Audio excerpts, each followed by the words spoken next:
Hello, welcome to episode 6 of The Playground. This is our community show for the Play by Jellynote Discord server. My name is JC the Beard. I am our brass section leader, and I'm joined today by Dana, who is our strings section leader, going to bring you some fun discussion about social media and musicians and how you can use it to your advantage and become a more connected, more well-rounded musician.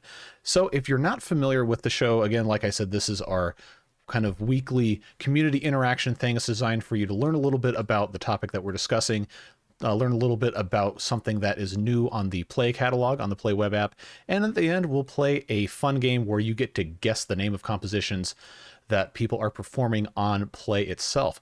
So without further ado, we're going to go ahead and get started with this week's main topic, which, like I said earlier, is musicians and social media and how we relate to it, how we use it, and how we interact with it in our everyday lives.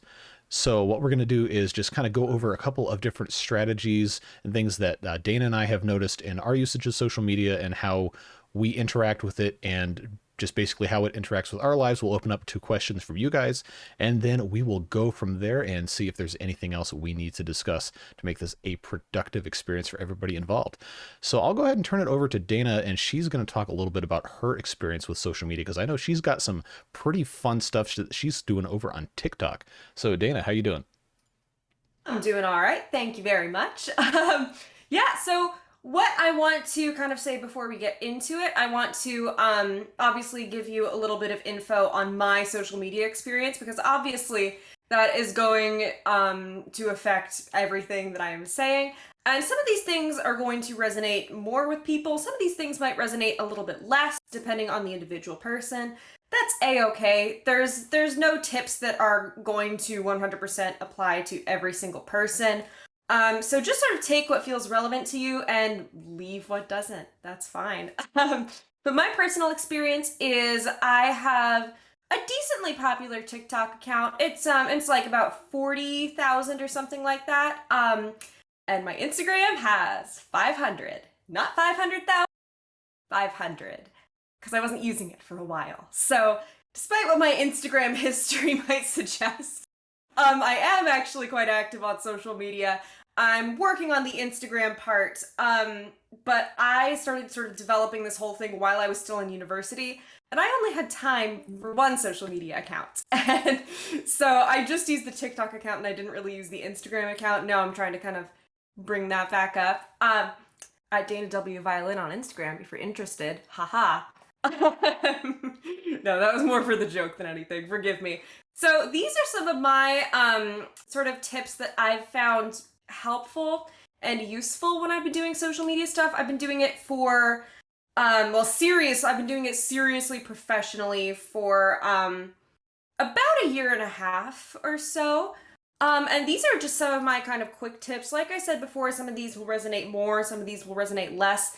That's a-okay. And I think that most of these tips are applicable sort of no matter what platform you use, TikTok, Instagram, Twitter, whatever. Although, because TikTok is my main one, it's entirely possible that it might be geared, a little bit more towards TikTok things. So forgive me if that is the case. But my first biggest piece of advice, and probably the most important, is to find your niche. And so basically what that means is think about you as a person, think about what things you do, what things you offer that might be different than other people. Every single person is unique, and you have some things about you that are going to be unique to you that only you can offer. Maybe you have an incredibly great skill in using programs like Ableton. Maybe you really want to capitalize on your sense of humor. Maybe you play a unique instrument. All of these things, you can kind of bring them together and figure out what exactly forms sort of your personal brand. And I hate to refer to it as a personal brand, because that makes it feel very, I don't know, I feel like that makes it seem a lot more businessy and a lot less person-oriented. And I like to run mine, much more about me as a person as opposed to my brands and, oh, I'm a content creator and influencer. So I don't love to use those terms, but just because we don't really have better ones at the moment, that's what I'm going to sort of be deferring to. But yeah, number one thing is to think about what makes you unique as a person and how you can share that with others. That's a really important one. And next off is that people really love to have a personality that they can attach to. So if you're just making, some people have a lot of success just making, faceless content with maybe they just show like their body when they're playing an instrument, or maybe they just show, pictures of their room or of their setups or of their whatever. But personally, just how I've found my sort of success and my niche is making personality centered content, kind of like I was saying before. So people really love it if they have a personality that they get attached to, someone that they could get to know. It's social media, right? That's one of the things that makes it so awesome. So that's a really big one. And let's see here. Another great one is to focus more on what you have to offer others than strictly self-promotion. Because that's the thing, especially in today's society, we live in a society, people are being advertised to 24/7, right? There is constant streams of ads kind of coming at you all of the time. And you could probably smell an ad from a mile away. So people know when people are not being genuine, right? So sort of think about not promoting, that's an awful word to use in this in this situation. But think about creating content that is based on you and yourself first, and then kind of promoting your own monetary things secondly. It can be challenging to monetize on social media. That is certainly a conversation that is important and needs to be had, but it should not be your first and foremost goal. Or rather, if it is, please be subtle about it. That also brings me to kind of a side tangent as well, that one of the most wonderful things that I found about social media is not the financial success, because especially in Canada, we aren't really able to monetize directly off of TikTok. So I have made essentially no money off of that platform. And the dozens and dozens and dozens of hours that I've spent on it, what I have gained are these incredible personal connections and relationships. And it is just fascinating, the people who you will meet on social media. And so that's really important to me. Like I was saying, I feel that it's very person-centered. That's how I like to think of it. Anyways, a few other quick tips that I have, quick being perhaps a relative term, but bear with me, is that everything that you post should be somewhat of a finished and polished product. Because the charming thing about social media is that post that you think is going to go viral absolutely will not. But the one that you're just kind of posting, off the cuff for fun, whatever, that's the one. So many of my, my arrangements that I spend hours and hours of time on arranging, recording audio, recording video, mixing audio, I spent hours of times on those, and they maybe get 100 likes, which is fine. I know that the people who like and who watch those videos do really genuinely enjoy them, and that's awesome. But one of the ones that did go viral did end up with one of the people who I was on a council with and worked with at the time. In fact, the president of the council, texting me and going, "Hey Dana, did I just see you doing a Backyardigans song on my For You page on TikTok?" And I said, "I don't know what you're talking about." In my defense, it was popular at the time. But so even your just kind of goofy, funny posts, whatever, absolutely do those. But just make sure that they are, at least put together enough that you would be fine if thousands of people saw that content, if your parents saw that content, if your teachers saw that content. Make stuff that you are comfortable with everybody seeing, because that's the great thing about the internet, is that everyone sees everything. And that can be awesome, but just be wary of that when you're making your content. And I just have a few more here. One of the things that I mentioned earlier that I was not spectacular about at first is to work on cross-integrating your social media stuff. So like I said, I really only had the time to focus on TikTok while I was in university because I was in university and even doing the TikTok regularly was a challenge. So I wasn't great about, say, pinning a comment on any of my viral videos saying, go follow my go follow my Instagram or whatever. I wasn't great about that. And my Instagram now has 1/80th, I believe, of the followers that I believe 1/85th of the followers that my TikTok account has, which is fine. But just be aware of that and don't be incredibly heavy-handed with it. Like I was saying earlier, don't be incredibly heavy-handed with your promotional materials, but it's important to slip that in there every once in a while. Another great thing, and we're reaching kind of the end of my little monologue here. Another great thing, and this is part of my advice in everything because it is something that I struggle with the most. And you might be able to somewhat guess this one if you've listened to previous playgrounds. But be consistent with your content. Another charming little thing about social media is that more often than not, it is about the quantity of content as opposed to the quality of content. That isn't to say that some people don't find success in just posting one really quality video or post or whatever every once in a while, but those people are generally already celebrities. Like Jacob Collier's TikTok account comes to mind. He posts, and again, I know that I'm referring to TikTok quite a bit, but I believe that these are generally quite transferable to other social media sites. But he posts, maybe once a month, once every 2 months, whatever. And of course that post always gets a lot of traction and it's really successful. But that's Jacob Collier. And I think that as much as we would all love to be, not many of us are Jacob Collier, unfortunately. So consistency is very much the best thing and the thing to prioritize because social media algorithms are the way that they are and they like consistency. So that's a really helpful thing. And along with that, planning your content is really helpful. It depends on, what your best planning strategies are, what your best brainstorming strategies are.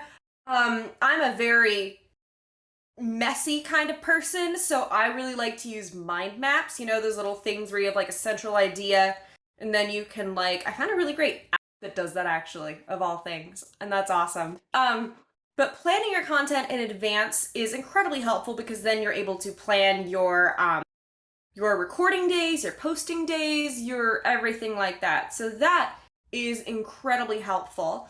And overall, you can plan your content out as much as you like. But then once your stuff starts gaining traction, people will likely start to have questions, ideas, opinions. You'll probably find that people have a lot of opinions. And it's okay to go ahead and let your content evolve with what viewers want to see as well. Because you could have all the plans in the world. I have plans for 3 or 4 different series on my social media accounts. But the one that people really want to see is they really want to see me try to play guitar. And I don't play guitar. But I made one video, kind of joking about it and saying, oh, it's in the background of a lot of my videos and people comment on it a lot of my live streams. So I might as well give this a go. What are your guitar tips? And that post, I can't remember the numbers right now, but that post was so much more successful than many of my others. So it's okay to let your content evolve and let your personal brand evolve with what people want to see. And that's kind of how that is one of the ways that you can gain success is by, truly engaging with your followers, giving them what they want to see, and all of that kind of stuff. But overall, the most important point and the thing that you have to remember, it might be cheesy, but it is so critical, is to have fun. It's so important to have fun with all of these things that you do, because if you don't, it will just become another responsibility, another job, another, XYZ thing. So it is so important to enjoy, to genuinely like the content that you are creating. And, like all things, you might not enjoy absolutely every single second of it, Sometimes I have a hard time like just motivating myself to start filming and stuff like that, especially editing and captioning. Those are all kind of pains if you ask me. But so you might not enjoy every single aspect of it, but it is so important to enjoy it because again, then it just becomes another responsibility, another thing. And it's just important to enjoy the stuff that you do. So those are my hopefully relatively brief bullet points for my sort of thoughts and strategies on social media. As always, if you have any questions about any of this stuff, you are more than welcome to reach out to JC and I on Discord or whatever. I have to model what I preach, so if you want to follow me on social media and stuff, it's at dana.w.violin on Instagram and TikTok. Again, I more was kind of doing that for the joke than for anything, forgive me. But it's so ironic that I'm giving all of these tips and everything because I have been taking a break from TikTok for at least a month just because I've been like moving and stuff like that. So I'm not posting actively at this moment, but I am kind of working on my own personal setup, such as this very large plant here that I just got. But that's just sort of an investment that I'm kind of working on my own personal setup and stuff. And I'm going to be returning to it once I kind of have my act together. So in future playgrounds, you might start to see more and more things on this blank canvas of a wall here. But anyways, that is truly all that I have to say. And thank you very much to JC for sort of bearing with us through that because I know that this is certainly a specialization of mine, but I know that it's not necessarily something you can relate to. Not nearly as much. No. But JC, do you have anything that you want to, any other tips that you want to share? Anything that resonated with you? What are your thoughts on it? Yeah, so I guess I can go ahead and approach this from a slightly different perspective than from what Dana was doing, because like she said, I'm not as involved on the publishing myself, if you will, aspect of social media. As far as music is concerned, my social media on that is pretty much just using the Play Web app. And I did, I don't know, like a decade ago, I would post marching band arrangements on YouTube under a completely different online pseudonym that you will never find because they've been removed. But what I'm trying to get at is social media is social. It's inherently social. That's why it's called social media. So for me, I think the value of social media as a musician personally is less about putting myself out there, even though at this point now, I am doing some of that through Play and through a couple other things. And I'd like to start doing some stuff on Twitch as well when I ever have time to get around to it. But for me, social media as a musician is more about networking. See, there's that word again. If you've been here for a while, since I guess before we started even making these playgrounds, just in the Discord events, networking is very, very important in your professional life, in your personal life, in your musical life, however you want to call it. But networking on social media is so easy because it's a social platform. All your tools are right there. You could like somebody's stuff, you can comment it, you can share it, you can find them on some other platform and say, hey, I really liked this thing that you posted here, or whatever. Start a conversation, get to know people, develop relationships, because as you do that, you're going to find that you're forming actual genuine connections, and that might open up other opportunities for you if you want to do collaborations or even real life gigs or jobs or something, friendships, whatever value you're looking to get out of something. Through social media. I'm only here because of my TikTok. And I'm only here because somebody posted in an anime Discord server saying, hey, come play the theme song. I said, that sounds awesome. So I joined the Play community, and they said, hey, we're looking for section leaders who are going to develop the community and be a positive driving force in how people interact with the thing. I said, okay, cool, I'll do it. And now here we are having this discussion, and you get to listen to me talk about stuff. And anime. Look at that. Pretty much. But that just goes to underscore the point I'm trying to make, is that you never truly know what kind of opportunities are going to come your way unless you put yourself out there and connect with people and be vulnerable a little bit. Like when I say be vulnerable, I'm talking about don't be afraid to be authentic. Don't be afraid to do what you want to do. Go where you want to go and be a part of the communities you want to be a part of, because at the end of the day, it's your life. Nobody else is going to tell you else. Wow. Nobody else is going to tell you how to live your life except yourself. And if they're trying to tell you, don't listen to them. Be yourself. Do what you want to do. Go where you want to go. Advice.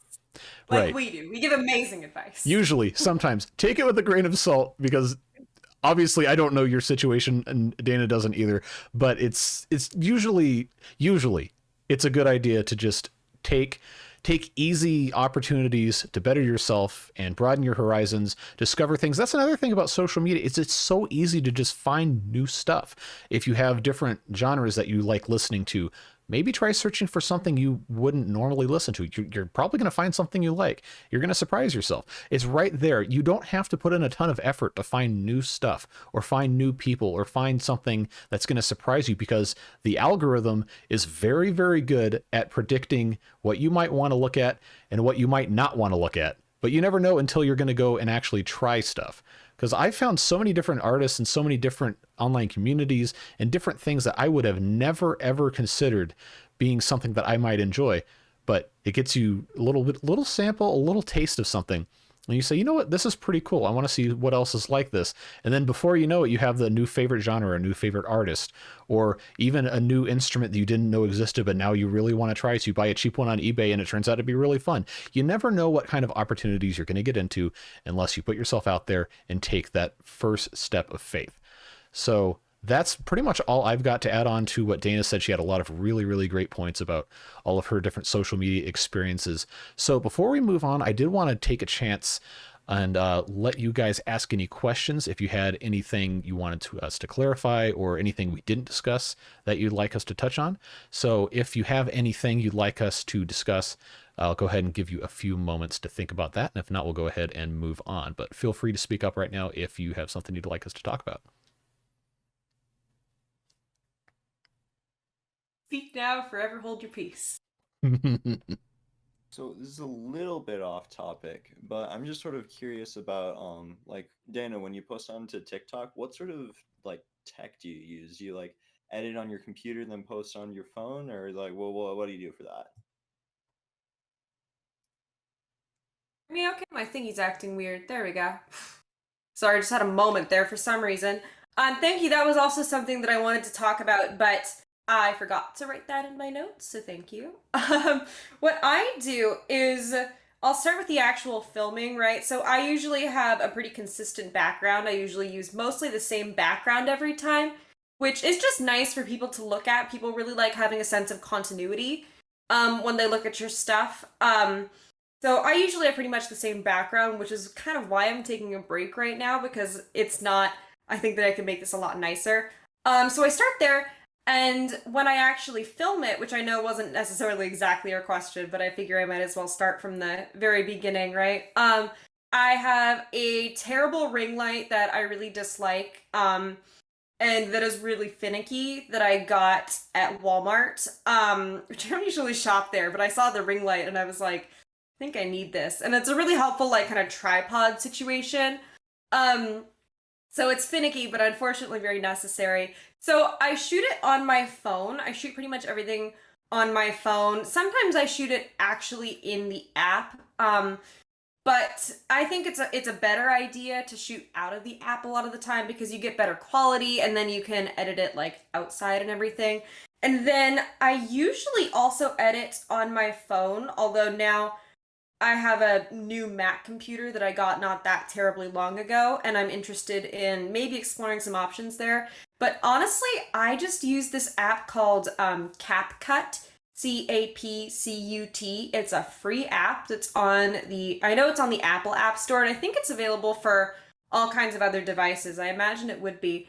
And it's really great. It is a really powerful editor that is totally free. It gives me basically all of the functionality I could possibly need, even for more complicated videos. It's still really great. So that's what I use. That's kind of my recommendations. Does that answer your question at all? Is that helpful? Yeah, that's great. Thank you. Okay, cool. No problem. Any other questions about anything relating to that? You can go ahead and ask those now. Otherwise, we'll go ahead and move on. Sorry, that was loud. I use a metal straw. All right, so let's go ahead and talk about the next segment of the show, which of course is going to be a new composition that's just recently been added to the Play catalog. So if you go to the Play homepage, which I'll throw up here in just a second, you'll see that the pick of the week is the Stranger Things main theme. That is the new group challenge we just added. Juan, the Woodwind section leader and the Jelly Note main composer arranger guy, has done a really great accessible arrangement of this. So if you go to the website, you can check out the score. I'll show just a little bit of some of the parts here real quick. But yeah, it's a fun arrangement. It's not hard. It's probably something that you could play just even by sight reading or by doing a very short practice session on it. So go ahead, give it a shot. Go add yourself to that. It's a lot of fun to do these big group plays. I know we've had a lot of fun with the other ones that have gone up as well. That this is this month's for the next 30 days or so. You should be able to get in here and add yourself to it, add your voice. Well, not literally your voice because there's no vocal part, but you get what I'm getting at. I just want to jump in and add really quickly. Wink, wink, nudge, nudge. Play videos that are made on Play are very shareable on social media. So it's exactly, it's just so applicable to our topic for the week. And honestly, the way that Play works is really similar to a lot of the arrangement videos that I actually make personally and share on my page. A lot of them are also the same music because I do a lot of the arrangements for Play, and oftentimes I can just sort of recycle what I've already written and put it on Play. So a lot of them are actually quite similar. But yeah, no, they're very shareable, they're very fun, they're very awesome. So let's actually take a look at a couple of those now. We're going to go into our final segment of the show. We're going to do our blind test. JC, do you want to give us the rules for that real fast? Yeah, so here's how this works is we've got 5 different plays that we've pulled off of the website using Play's native social sharing feature, which is a lot of fun. You should check it out. You can actually download videos in different formats, square for Instagram, vertical for TikTok, horizontal for YouTube or Facebook or what have you. You can actually download any play on the website that you've participated in, and it might even be any one period point blank. I haven't tried on any of those other ones, but you can download for your own use and share and brag about yourself and your performance and all that. So that's actually how we've gotten these. I'm going to go ahead and do a screen share real quick, and we're going to watch 5 of these.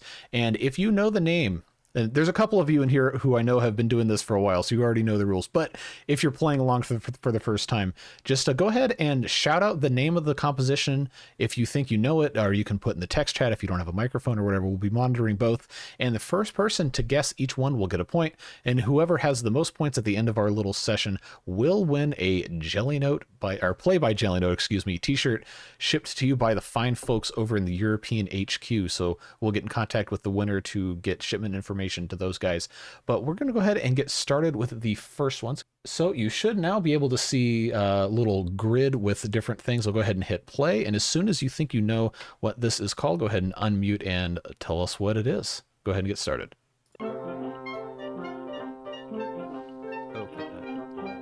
That is exactly correct. So Floof gets a point. We're going to go ahead and listen to the rest of it. Yeah. Because it is fun.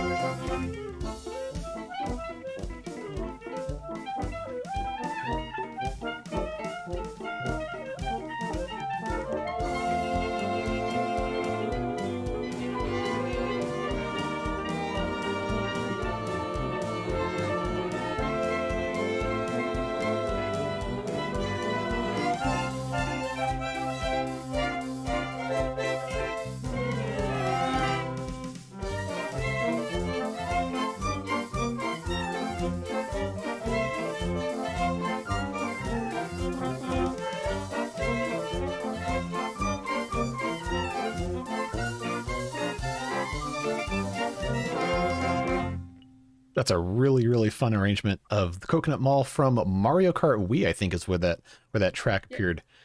You drive through the Coconut Mall, as it were. Now that's a lot of fun.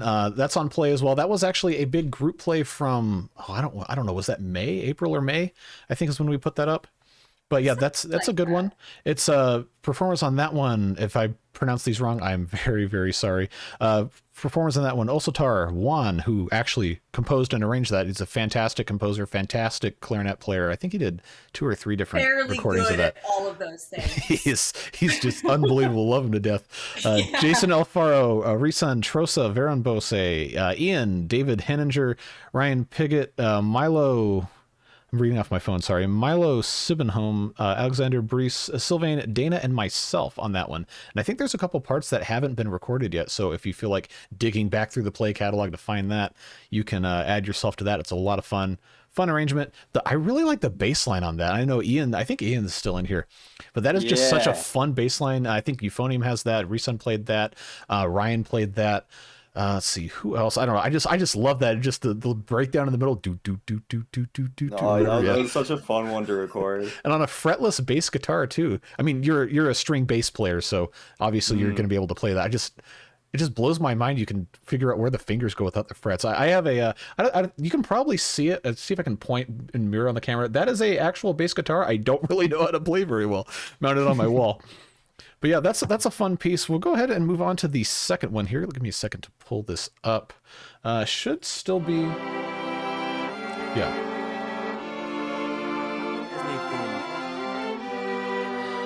Yes, but that's not actually the title of it. Do you know what the title of the song is?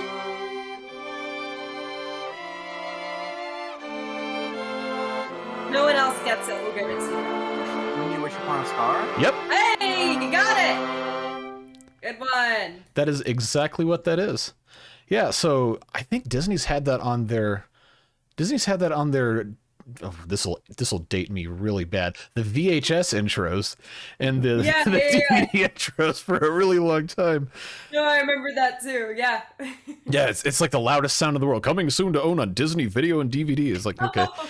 Then the speakers combust and you grab your popcorn out of the microwave and you run back and get your spot on the couch. Oh, that's fun times. But yeah, that's a fun piece. I think Juan's done a lot of the stuff on the play site, but I think that started out as is that a string arrangement originally? I don't know. I didn't do it. So I think that it's written for any instrument. It's 3 of the parts are treble clef and then the last one is bass clef. Okay. I didn't put that one on, so it must have been Juan who did Okay. it. All right. So that is well, Dana's in that one, obviously. Dana, again, I'm sorry if this is your name and I mispronounced. I'm genuinely sorry. Nikki Yagme and Risan playing that one. So we'll go ahead and move on to number 3 here. I love this one. It's the Force theme. Yeah. Ah. I'm obsessed with this recording. I didn't know that somebody did that guitar.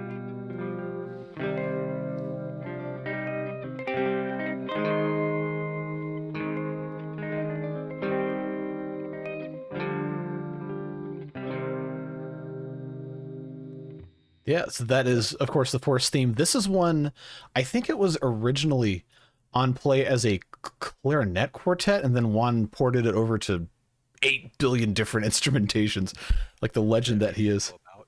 Yeah, well, I think it's just a pretty recent thing, actually, because that was one of the very first things that I had done as like a solo quartet on play was, I think Nice. it was that one, and then it was the other Star Wars one. Or something. I don't know. This was in like March. It's a long time ago, and I'm old. You're gonna have to forgive me. But that was the Force theme by John Williams by 8 Sylvains on electric guitar, which I would never have even thought of using guitar for that because I'm not really a guitar player. Even though I've got 2 on the wall. I don't know how to play them. They're just wall art. It's fine. But he's a really really great guitar player. Really really great guy, and he's the CPO of Jelly Note, so he does all sorts of behind the scenes stuff to make the program better and figure out ways to make all the magic happen behind the scenes so we get to make music with people. So that's a lot of fun. So we actually have a 3-way tie now. We've got Floof, Ian, and I just clicked out of the wrong thing on my other monitor, and a viola player with 1 point apiece. We got 2 left. So I just have to jump in Yeah? really fast, and I have to say, I didn't comment this on that play because it was too wordy. I'm just so obsessed with that one because with the guitar tone that he happens to be using, it just gives me the most menacing but beachiest vibes in Yeah. the world. it's so good. I love it. It makes me laugh every time. Just the juxtaposition. It like reminds me of like if SpongeBob had like a Star Wars crossover episode. that would be what would be playing in the background. I love it. It kills me. Okay, we can go on now.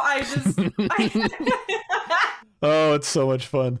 All right, so this next one, I think if I remember from, well, I have the title. You don't know what it is yet, but I think this is probably a little bit of a longer one, but we are going to listen to it in its entirety so we can appreciate all the performances. But here is number 4.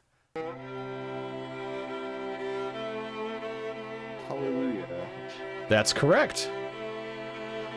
This is a really good one, especially like the recorder playing in it.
Yeah, so that is Hallelujah by Leonard Cohen.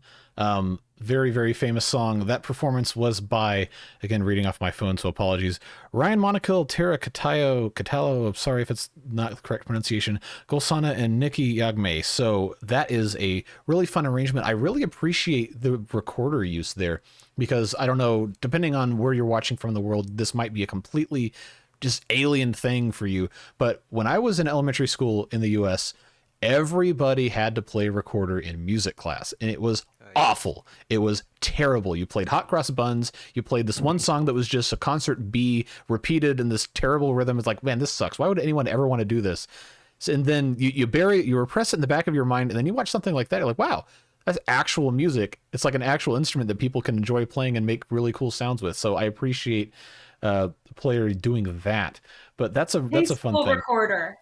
Yes, actual musicianship, and not just, hey, you have to take this class and you have to play recorder and you have to make terrible sounds and everyone's going to hate it. And then you think about how gross it is that there's a class set of recorders that every kid in the school has to play. But I guess they put them in the dishwasher or something, but that's irrelevant. So they're always terrible too. They are. They're like the $7 cheap plastic ones from the dollar store. They are. Yeah, public school funding is the best, isn't it? But we got one more. We do have Ian's got 2 points. Ian's won a lot, so maybe we need to, I don't know, give him a handicap or something. Dethrone him. D3's had that game night champion on the Discord server for, I don't know, 3 months now. That green roll. But we'll go ahead and do the last one. So Floof and Viola player, you have a chance to tie. So will this be the first week that Ian is defeated or at least matched in the blind test? Well, I hope that you guys will recognize this song because it's one of my personal favorites. We got one more. Go ahead and play it now.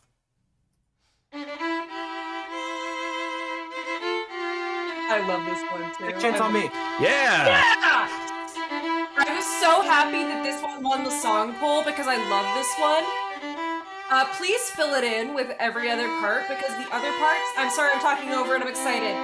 Other parts are so good and add to it so much. Like these two parts are nice, but the other one, I'll let myself play now. Hey, come on, you're being rude to the performer. posted Forgive it, me. and then I pulled it up on YouTube, and it's been in my recommended since then. Nice.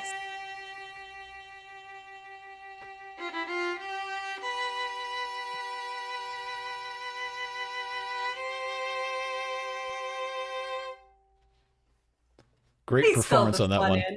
So if Thank you you. don't know Fill who this is on fun that performance, then I don't know who you've been looking at on this Discord call for the last 45 minutes. They've only been looking at you, and they've been blocking me. Well, if that's the case, don't do that. But that is Dana duetting herself on that play. So please go fill it in. You don't have to play strings to play it. You can play any instrument on any part, anytime. The other parts are so cool. I am literally begging because, again, like those two parts are great. But the thing is that when I post, whenever I make compose a play and I put it up there for everyone to play, because I do the string section ones, I usually do at least one part, sometimes two, depending on how I'm feeling. And then I'm always like, well, this sounds nice and all. But because I wrote it, I know that all of the other parts, the other 2 or 3 parts or whatever that go along with it, add to it so much more. So I'm always kind of sitting there with this like secret knowledge of, how it's going to sound when more people jump in. And I'm like, I sure hope that someone joins so everyone can, enjoy this really awesome music that I'm really excited about. But anyway. Yeah. That's what I have to say. That's all sorts of fun. I'll go ahead and turn off my screen sharing now. But yeah, that's a lot of fun. I love doing these every week because you get to see such a wide variety of performances and different instruments and playing styles that you might not really ever see unless you spend a lot of time on the Play app. So again, that's 5 just little samples there. We have a viola player has 1. I guess we'll just begrudgingly continue Ian's dominance as the game night champion. We'll let you keep your role for 1 more week. But viola player, we'll get you in contact with the Jelly Note people to get you a shirt shipped out, and we'll get you that role on the Discord. I can actually probably do Tiny that green right roll. now. Game night champion. I don't know why we call it. Oh, it's showing up on the recording. That's gonna be fun. So because I have it on screen capture. But yeah, Technical difficulties. well, it's not really a technical difficulty. It's working as advertised. I'm just dumb. But that's going to wrap up what we have for this week on the Playground. As always, thank you so much for joining us. If you're here in person or if you're watching back on YouTube, again, these are all posted to YouTube. If you're watching on YouTube, you know that because that's how you found it. But if you're in the call and you want to go back and watch anything that we've talked about today, they are on the Jelly Note YouTube channel. They're usually posted by the Wednesday of the following week. So keep an eye out for that. We'll be back at it again next week with another one, but we also have another event that I'll know a lot of you will be really excited for. Dana and I are going to be hosting another composition and arrangement masterclass, and I believe that is 2 weeks from yesterday. Is that correct?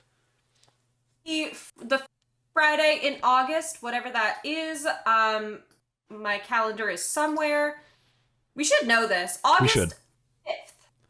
Mm-hmm. That's the one. So that's going to be posted on August 5th. Not posted. That's Well, going that's to be happening.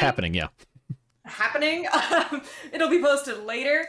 But the stuff is going to be, the stuff is available in announcements right now on the Discord channel. That is where you can read about it. You can kind of read, what's going to be happening, the vague guidelines and everything like that. And that is also where you can submit your stuff. So if that's something that you're interested in, check it out on our Discord. We're super hyped about it. This is going to be the second time that we've run this class. And the first time was really awesome. It was tons and tons of fun. And we are so excited to host this second one. It's one of our, I'd say it's one of our bigger events that we host here, other than, just people every day doing plays and having a lot of fun on them. But we are super psyched about it. And we would love to hear your stuff if you are listening to this now or later. And yeah, that's how you can find out about it. Otherwise, that's going to be all today from us. And how it works here as well. Obviously, if you're on YouTube, that's it. We're done for today. If you're hanging out on Discord, after we do the tapings of these episodes, we usually hang out here and chit chat for a while. So if you're on Discord, there's no need to hop off or anything like that. And if you're on YouTube, thank you so much for listening. We always appreciate having people here and listening to our stuff. and making plays and stuff like that. That is what keeps us going. So thank you so much for hanging out as always. It is a pleasure to be here, pleasure to be talking at you, and we hope to see you soon. So take care. Yeah, thanks for joining us. We'll see you in next week's episode of The Playground. Bye-bye.